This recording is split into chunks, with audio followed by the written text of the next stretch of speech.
Hello everyone, welcome to this video. इस वीडियो के अंदर हम बात करने वाले हैं कि 2022 में ऐसी कौन सी स्ट्रैटेजीज है जो हम यूज कर सकते हैं अपने बी टू बी बिजनेस को ग्रो करने के लिए। अगर आप एक एंटरप्रेन्योर हैं तो कैसे ये बिजनेस के अंदर स्ट्रैटेजीज आप यूज करके अपने बिजनेस को ग्रो कर सकते हैं, और अगर आप एक मार्केटर हैं तो कैसे अपने क्लाइंट के और अपने एम्प्लॉयर के बिजनेस को ग्रो कर सकते हैं ये स्ट्रैटेजीज यूज करके।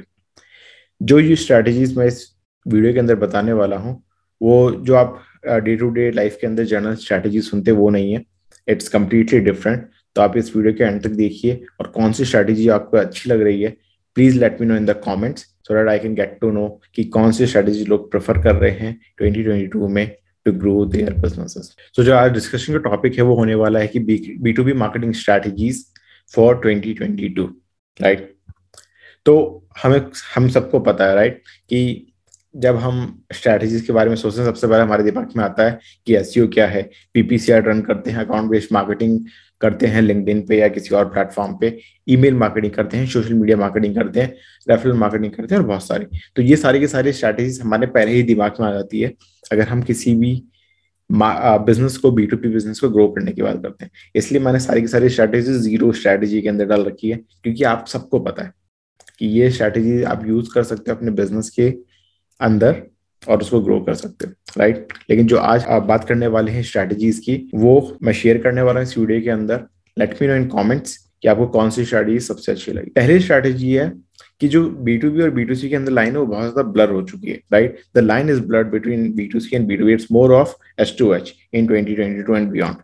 तो अब अगर आप 2022 के अंदर हैं या इसके बाद अगर मार्केटिंग के बारे में सोचते हैं अपने बी टू बी बिजनेस के लिए, आपको अपनी मार्केटिंग को बी टू बी या बी टू सी सोच के नहीं चलना है। आपको सोच के चलना है कि अब जो ये बिजनेसेस हैं ये ह्यूमन टू ह्यूमन ट्रांजेक्शन हो रहे हैं। अगर आपके दिमाग में ये रहा कि मैं बी टू बी मार्केटिंग कर रहा हूँ तो आप अपने कॉम्पिटिटर से कभी एज नहीं ले पाओगे, क्योंकि वो ऐसी बहुत सारी स्ट्रैटेजीज यूज कर रहा है जो आपको पता भी नहीं होगा और वो यूज करके आपको बीट कर सकता है आपके गेम में। तो यू नीड टू अंडरस्टैंड कि अब जो आप मार्केटिंग अप्रोच लेते हैं कभी भी मार्केट करने के लिए, चाहे एसईओ हो, चाहे पीपीसी हो, चाहे सोशल मीडिया एड्स हो, चाहे आपका कंटेंट हो, उसके अंदर यू नीड टू अंडरस्टैंड कि you are selling to a human, you are not selling to a business. हम बी टू बी में क्या सोचते हैं कि हम एक बिजनेस टू बिजनेस डील कर रहे हैं, right. But at the end of it जब आप किसी से बात करते हो वहां पे एक ह्यूमन है, वो एक इंसान है। जब आप उससे बात कर रहे हो तो आप एक कंपनी से, पूरी कंपनी से बात नहीं कर रहे हो, आप एक इंसान से बात कर रहे हो, एक टीम से बात कर रहे हो। तो जब आपकी मार्केटिंग होती है और जब आप बात कर रहे हो अपने या कंसल्टेशन कॉल पे हो या सेल्स कॉल पे हो, you need to understand this. और आपको अपनी मार्केटिंग स्ट्रैटेजी उस हिसाब से बनानी ताकि इमोशनली आपका एंड यूजर आपसे कनेक्ट हो सके और आप एक एज ले सके अपने कॉम्पिटिटर से। दूसरा जो पॉइंट है वो है understanding and catering the longer sales cycle. अब बी टू बी के अंदर अगर हम मार्केटिंग कर रहे हैं, बी टू बी अगर business business to business marketing हो रही है, तो हमको सबको पता है कि जो हमारी सेल्स साइकिल है वो बहुत लंबी हो जाती है।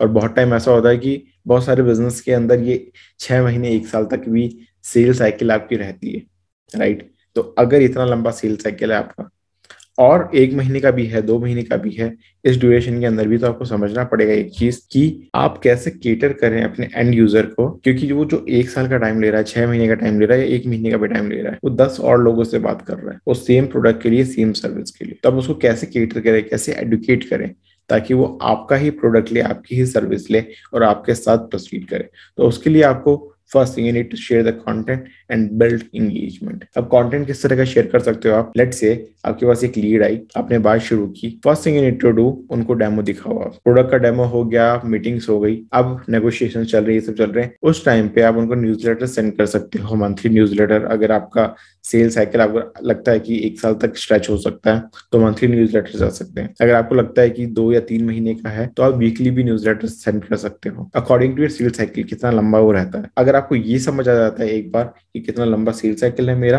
और मैं उसको कैसे कंटेंट सेंड करूं ताकि वो इंगेज हो मेरे साथ और मेरे साथ एक ट्रस्ट बिल्ड करे, मैं उसके साथ एक अथॉरिटी बिल्ड करूं, तो कंटेंट आपका किस तरह का हो सकता है?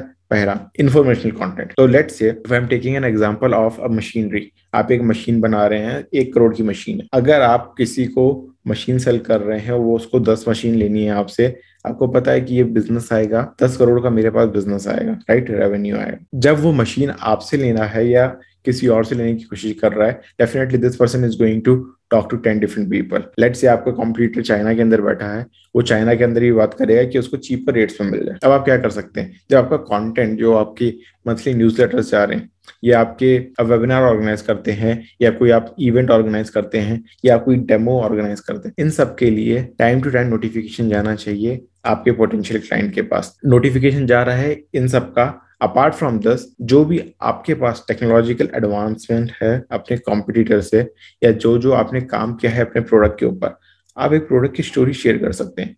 that currently we are working on this particular technology। अगर ये टेक्नोलॉजी जैसे ही हमने इम्प्लीमेंट की, this is the benefit that you are going to get as a business. दो तरह की स्टोरीज हो सकती है। पहला हो सकता है आपके बिजनेस की स्टोरी, जो आप शेयर कर सकते हैं कि how you started and how you are building this particular product at this point of time. दूसरी स्टोरी हो सकती है कि आपने प्रोडक्ट बिल्ड करना शुरू किया, उसके अंदर कौन कौन से आप इनोवेशंस कर रहे हैं, कौन कौन से आप चेंजेस कर रहे हैं जो आपके कस्टमर की लाइफ बेटर कर सकता है। अगर आप ये सारी की सारी चीजें, ये ऐसा कंटेंट शेयर कर रहे हैं, तो डेफिनेटली जो आपका एंड यूजर है एक ट्रस्ट बिल्ड करेगा आपके साथ, आपके प्रोडक्ट के साथ।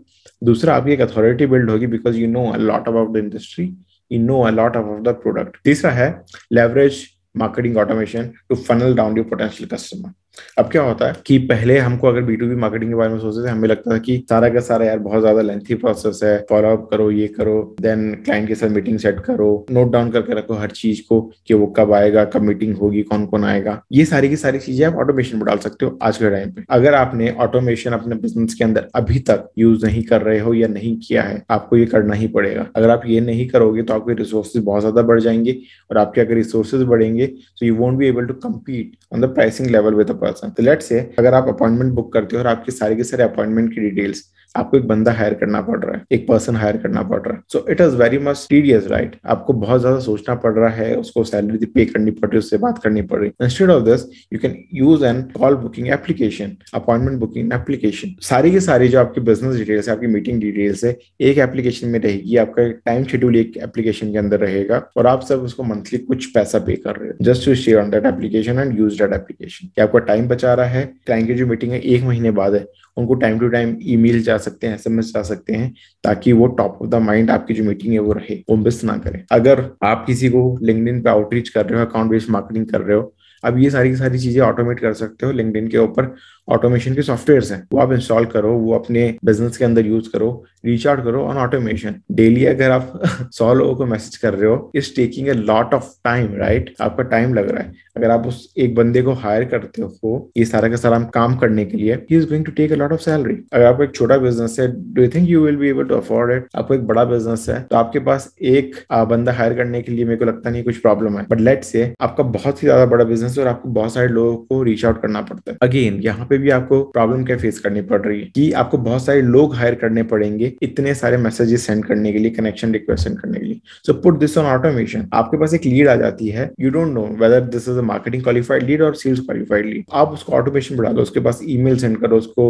SMS सेंड करो, व्हाट्सएप API से उनको व्हाट्सएप सेंड करो। जब वो आपके पूरे प्रोडक्ट की डिटेल्स सब कुछ जानने के बाद इंटरेस्टेड है, this person is going to connect with you and this is going to be inbound lead. This person now wants to hear what you are going to offer to him. So use marketing automation in your B2B strategies. जो हमारा fourth point है वो है stay on top of algorithm updates. हम जितने भी online platform use करते हैं वो कोड से बना हुआ है, राइट। कोई बैकएंड के अंदर जाके बैठ के कोड लिख रहा है और वो डे टू डे इंप्रूव कर रहा है उस कोड को बेस्ड अपॉन उनका यूजर कैसे हैं, कैसे यूजर इंटरेक्ट कर रहे हैं, कितना उनका यूजर बेस है, इन सारी चीजों पे। सो लेट्स से अगर कोई नया प्लेटफॉर्म है, डेफिनेटली आपकी रीच ज्यादा रहेगी। बट जैसे जैसे कंपटीशन बढ़ रहा है, आपकी रीच कम हो सकती है, कंपटीशन बढ़ सकता है, एल्गोरिथम में चेंजेस हो सकते हैं। तो अगर आप SEO कर रहे हो, आपको पता होना चाहिए कि एल्गोरिथम चेंजेस क्या आ रहे हैं, उसके हिसाब से अपनी वेबसाइट को आपको रेडी करना पड़ेगा। लेट्स से अगर आपके पास 10,000 का ट्रैफिक है आपके B2B बिजनेस के लिए और आपको एक अच्छा बिजनेस चल रहा है, एक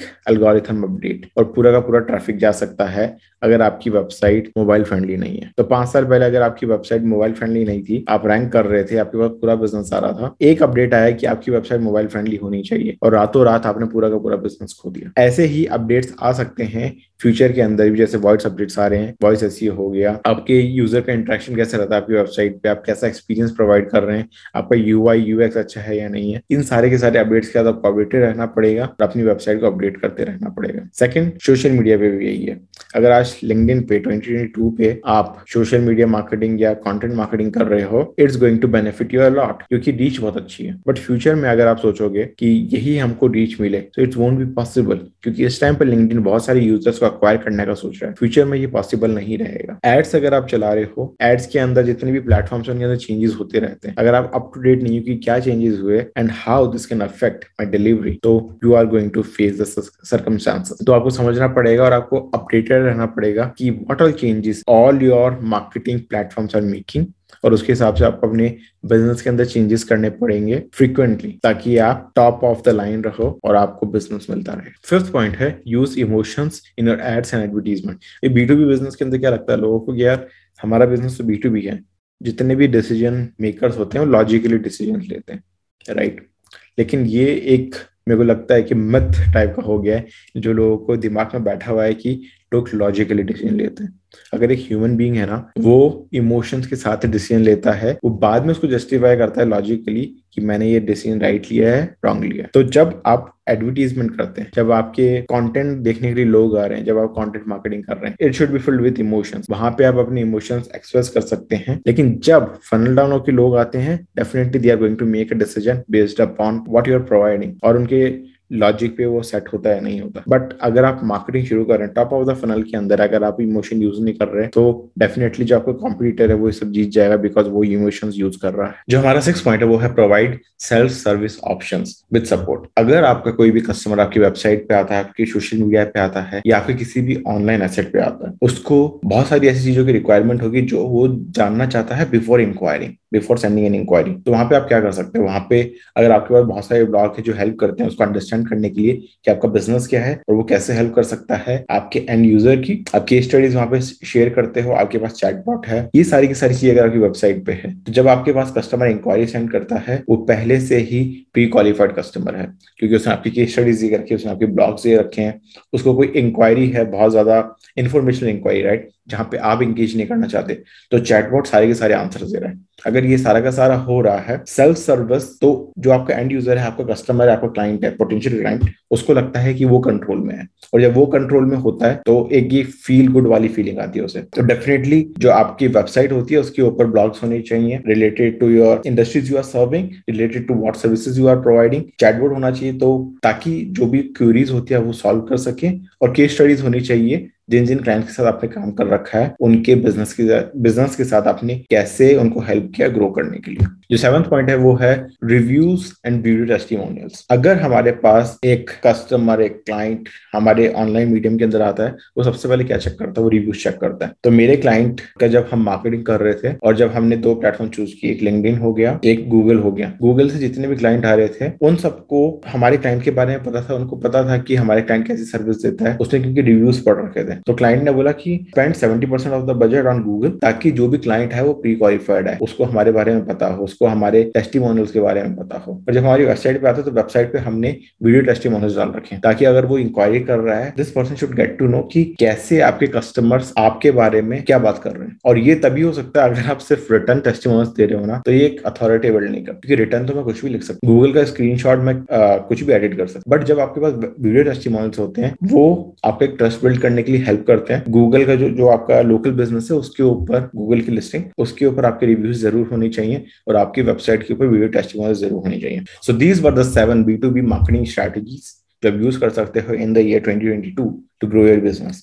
और अगर आप ऐसी बहुत सारी स्ट्रेटजीज, ट्रिक्स एंड टेक्निक्स सीखना चाहते हो तो you have to subscribe to this channel, like it, share it, comment down below कि आप क्या सीखना चाहते हो, आप क्या जानना चाहते हो in the comments, and I will try my best to do it for you guys. I will see you in the next video. Till then, bye bye.